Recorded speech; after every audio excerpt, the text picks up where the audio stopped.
कारण 31 जुलैची डेडलाईन संपण्याआधी मुंबई विद्यापीठाकडून विविध शाखेतील 153 निकाल जाहीर करण्यात आले, तर अजूनही इतर शाखेतील 55 निकाल प्रतीक्षेत असून 90% मूल्यांकन झाल्याचं समजतंय। या सगळ्या संदर्भात अधिक माहिती घेऊयात। आमचे प्रतिनिधी वेदांत ने आपल्या सोबत आहेत। वेदांत, 153 निकाल जाहीर झाल्याचं कळतंय, एकंदरीतच काय परिस्थिती आहे निकालाची? दीपक, खरं तर पाहिलं तर आज शेवटचा दिवस आहे। जशी डेडलाईन सांगितली होती 31 जुलै राज्यपालांनी दिली होती, त्यानंतर आज काल जी रात्री आकडेवारी आली आहे त्यामध्ये जवळपास 153 अभ्यासक्रमांचे निकाल लागले आहेत। एकूण आपण जसं सांगितलं की 477 एकूण अभ्यासक्रम आहेत, त्यातले 153 निकाल जे आहेत लागले गेलेत। आणि आता जर पाहिलं तर जवळपास 3,25,305 पेपरची जी आहे, उत्तरपत्रिकांची जी आहे ती तपासणी बाकी आहे। त्यासोबतच 1,25,112 पेपरचे मॉडरेशन बाकी आहे। त्यामुळे आज डेडलाईन संपते। आता या सगळ्यांना किती वेळ लागणार हे अद्याप स्पष्ट झालेलं नाही। जवळपास जसं शिक्षण मंत्र्यांनी सांगितलं की आणखी 2 दिवस लागतील, पण 2 दिवस सुद्धा याला कमी पडणार आहे। त्यामुळे आता या सगळ्या पेपरला किती दिवस लागणार हे अद्याप स्पष्ट झालेलं नाही। दीपक, वेदांत, यासोबतच 90% निकाल लागल्याचा दावा मुंबई विद्यापीठाकडून करण्यात येतोय। उर्वरित निकाल आज लागणार का? जास्तीत जास्त निकाल जवळपास 15 निकाल लागण्याची शक्यता असल्याचं काल विद्यापीठाकडून सांगण्यात आलंय। मात्र जरी आज 15 निकाल लागले तरी उर्वरित निकाल जर पाहिले 477 पैकी 153 + 15 तरी पण पूर्ण अभ्यासक्रमाच्या निकालचा जो दावा होता तो पूर्ण ठरलेला आहे। निश्चितच वेदांत, धन्यवाद दिलेल्या माहितीबद्दल। तेव्हा 90% मूल्यांकन पूर्ण झाल्याचा दावा विद्यापीठाकडून करण्यात येतोय, त्यामुळे उर्वरित 10% निकाल केव्हा लागणार याबद्दल मात्र मुंबई विद्यापीठाकडून काही सांगण्यात आलेलं नाहीये। सध्या मुंबई विद्यापीठाकडून विविध शाखेतील 153 निकाल जाहीर झालेत, मात्र आणखी इतर निकाल लागलेले नाहीत। त्यामुळे निकाल न लागल्यास शिवसेना शिक्षण मंत्री विनोद तावडेंविरोधात हक्कभंगाचा प्रस्ताव मांडणार असल्याचं शिवसेनेचे आमदार परब यांनी म्हटलंय। त्यामुळे शिवसेना तावडेंविरोधात हक्कभंग प्रस्ताव आणणार का हे पाहणं महत्त्वाचं असेल। दरम्यान मुंबई विद्यापीठातल्या बैठका रद्द झाल्याचं शिवसेना आमदार अनिल परब यांना कळवण्यात आलं नव्हतं, त्यामुळे ते काल बैठकीसाठी पोहोचले। मात्र बैठक रद्द झाल्याचं समजल्यानंतर त्यांनी मुंबई विद्यापीठाचे कुलसचिव एम.ए. खान यांना जाब विचारायला सुरुवात केली। मुदतवाढीच्या प्रस्तावावर केंद्राकडून अद्याप कोणतंही उत्तर न आल्यामुळे राज्यातल्या लाखो शेतकऱ्यांची धाकधूक वाढली आहे। पीक विमा भरण्याचा 31 जुलै हा अखेरचा दिवस आहे, मात्र 2 दिवसांपूर्वीच ऑनलाईन पोर्टल बंद झाल्यामुळे शेतकरी तहान भूक विसरून बँकेसमोर रांगेत उभे आहेत। काही बँकांमध्ये काउंटरही वाढवण्यात आले होते। तसंच उद्या कृषी कर्मचाऱ्यांनी दिवसभर बँकेत थांबण्याचे आदेश कृषी आयुक्त सुनील केंद्रेकरांनी दिलेले होते। शेतकऱ्यांची काही एक चूक नसताना पोलिसांच्या लाठ्या खाव्या लागतात। जालन्यातल्या अंबड तालुक्यातल्या जामखेडमधल्या जिल्हा बँक समोर पीक विमा भरण्यासाठी शेतकऱ्यांनी गर्दी केली होती।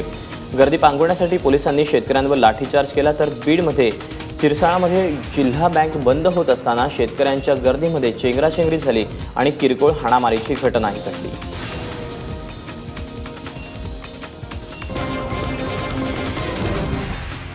इकडे नाशिकमधल्या शिवडे गावच्या ग्रामस्थांनी स्वतःच्या रक्तानं मुख्यमंत्र्यांना पत्र लिहून मुंबई नागपूर समृद्धी महामार्गाला विरोध दर्शवला। विविध कार्यक्रमांसाठी नाशिकच्या दौऱ्यावर आलेल्या मुख्यमंत्र्यांचा निषेध करण्यासाठी शेतकऱ्यांनी रक्तानं पत्र लिहिलं।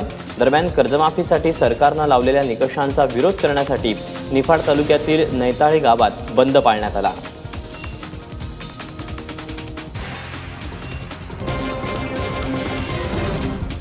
लासलगावमधल्या मुख्यमंत्र्यांच्या सभेत शेतकऱ्यांनी घोषणाबाजी करत सरसकट कर्जमाफी आणि हमीभाव देण्याची मागणी केली। कोल्ड स्टोरेजच्या भूमिपूजनाच्या कार्यक्रमानंतर मुख्यमंत्र्यांचं भाषण सुरू होतं। त्यावेळी काही शेतकरी उठले आणि त्यांनी मुख्यमंत्र्यांच्या विरोधात घोषणाबाजी करायला सुरुवात केली।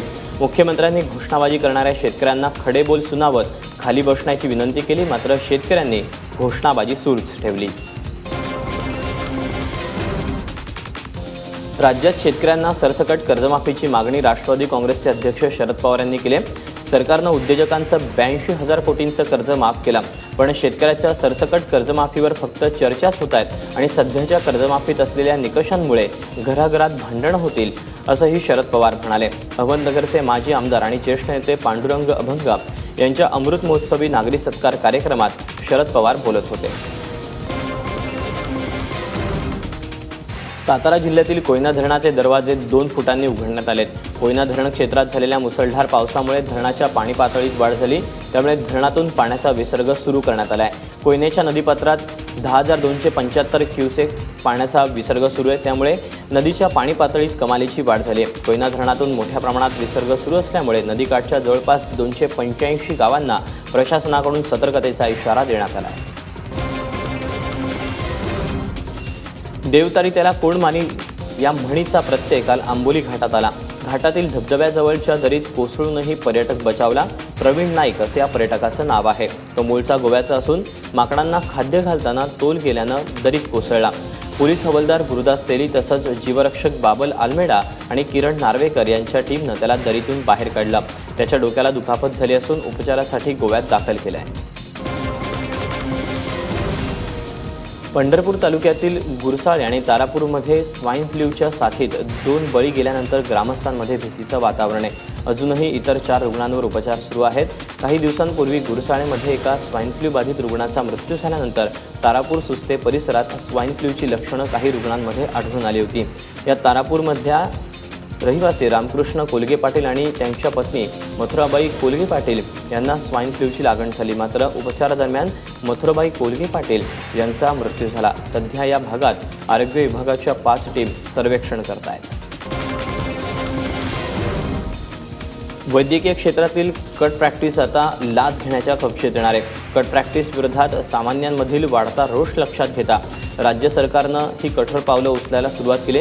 कट प्रॅक्टिस घेणाऱ्या आणि देणाऱ्या घटकांविरोधात थेट तक्रारी नोंदवता याव्यात यासाठी लाचलुचपत प्रतिबंधक विभागाला विशेष अधिकार देण्यात येणार आहे. कट प्रॅक्टिस विरोधी कायद्याचा मसुदा तयार करण्यासाठी सरकारनं समिती स्थापन केली असून समितीतील सदस्यांनी ही माहिती दिली. समितीनं 2 महिन्यात कायद्याचा मसुदा तयार करून द्यावा असे आदेश राज्य सरकारनं दिले आहेत. अहमदनगरमध्ये काँग्रेसच्या नगरसेवकानं एका तरुणावर गोळीबार केल्याचा धक्कादायक प्रकार समोर आला. सुभाष लोंढे असं या नगरसेवकाचं नाव आहे. राजकीय वैमनस्यातून सुभाष लोंढेनं तरुणावर गोळीबार केल्याची माहिती समोर येते. या गोळीबारात जखमी झालेल्या तरुणाला रुग्णालयात दाखल करण्यात आले. या प्रकरणी पोलिसांनी एकाला ताब्यातही घेतलंय. महाराष्ट्रात गेल्या 6 महिन्यात तब्बल 16 वाघ दगावल्याचं समोर आलंय. राष्ट्रीय व्याघ्र संवर्धन प्रकल्पाच्या अहवालात ही बाब उघड झाली. 2017च्या पहिल्या 6 महिन्यात महाराष्ट्रात तब्बल 16 वाघ दगावलेत. 2010 ते 2017 दरम्यान राज्यात तब्बल 95 वाघांचा मृत्यू झाला. त्यातल्या 31 वाघांची शिकार झाली होती. महाराष्ट्राखालोखाल मध्य प्रदेशमध्ये 13 वाघ दगावलेत. मात्र सर्वाधिक वाघ महाराष्ट्रात दगावल्यानं व्याघ्र संरक्षण मोहिमेला धक्का लागला आहे. साईबाबांच्या दर्शनासाठी मुंबईहून येणाऱ्या प्रवाशांसाठी शिर्डी दादर ही एक्सप्रेस कालपासून सुरू करण्यात आली. दर आठवड्याला ही एक्सप्रेस धावणारे रेल्वे मंत्री सुरेश प्रभू यांनी हिरवा झेंडा दाखवत ही रेल्वे सेवा सुरू केली. दर शुक्रवारी रात्री 9:45 ही रेल्वे दादर स्थानकाहून निघेल. दर शनिवारी सकाळी 9:20 शिर्डीहून मनमाड मार्गे दादरला जाईल. रेल्वेकडून लोकांच्या अपेक्षा वाढल्या असून लवकरच लेह, लडाख आणि चारधाम यात्रांसाठी रेल्वे मार्ग अस्तित्वात आणू असं यावेळी रेल्वे मंत्री सुरेश प्रभू यांनी सांगितलं. येत्या 9 ऑगस्टला होणारा मुंबईतला मराठा मोर्चा विशाल व्हावा यासाठी काल कोल्हापुरात मराठा समाजाची बैठक पार पडली. ज्यात खासदार संभाजीराजे भोसले, आमदार राजेश क्षीरसागर यांच्यासह अनेक पदाधिकारी आणि सर्वसामान्य लोक उपस्थित होते. या मोर्चात संभाजीराजे छत्रपतीही सहभागी होणार आहेत. सध्या सोशल मीडियाच्या माध्यमातून 10% लोक हे कायदा हातात घेण्याच्या तयारीत आहेत. पण मुंबईचा मोर्चा हा शांततेच्या मार्गाने यशस्वी करण्याचं आवाहन खासदार संभाजीराजे छत्रपती यांनी केलं आहे. भंडारा जिल्ह्यातील खाजगी आश्रमशाळेत शॉक लागून एका विद्यार्थ्याचा मृत्यू झाला. तुमसर तालुक्यातील आंबागडमधील बापूजी आदिवासी आश्रमशाळेत ही घटना घडली. महेंद्र समामे असं मृत्युमुखी पडलेल्या विद्यार्थ्याचं नाव आहे. तो आश्रमशाळेत 9वीमध्ये शिकत होता. दरम्यान शाळेच्या हलगर्जीपणामुळेच विद्यार्थ्याचा मृत्यू झाल्याचा आरोप स्थानिक आदिवासी संघटनेनं केला असून संस्था चालकावर कारवाईची मागणी केली आहे. ज्यांनी पूर्ण हयात शिवव्याख्यान आणि शिवचरित्र लिहिण्यात घालवली त्या बाबासाहेब पुरंदरेंना महाराष्ट्रात पोलीस संरक्षण घेऊन फिरावं लागणं हे दुर्दैव असल्याची खंत राज ठाकरेंनी व्यक्त केली. मुंबईत काल शिवशाहीर बाबासाहेब पुरंदरे यांच्या 95व्या वाढदिवसानिमित्त शिवशाहीर सन्मान सोहळा पार पडला. विलेपार्लेतल्या दीनानाथ मंगेशकर नाट्यगृहात हा सोहळा आयोजित करण्यात आला होता। यावेळी राज ठाकरेंसह सचिन तेंडुलकरने सुद्धा हजेरी लावली। यावेळी राज ठाकरेंनी महाराष्ट्र भूषण सन्मानावरून झालेल्या वादावर पुन्हा एकदा भाष्य केलं। गेल्या 2 महिन्यांपासून आषाढी एकादशी वारीसाठी गेलेली गजानन महाराजांची पालखी काल शेगावात परतली। यावेळी खामगाव शेगाव मार्गावर पालखीसोबत जिल्ह्यातीलच नव्हे तर राज्यातील लाखो भाविकांनी हजेरी लावली आणि पालखीचं स्वागत केलं। यंदा पंढरपूरला जाणाऱ्या गजानन महाराजांच्या पालखीचं 50वं वर्ष होतं। दरवर्षी पालखीसोबत हजारो भाविक जात असतात।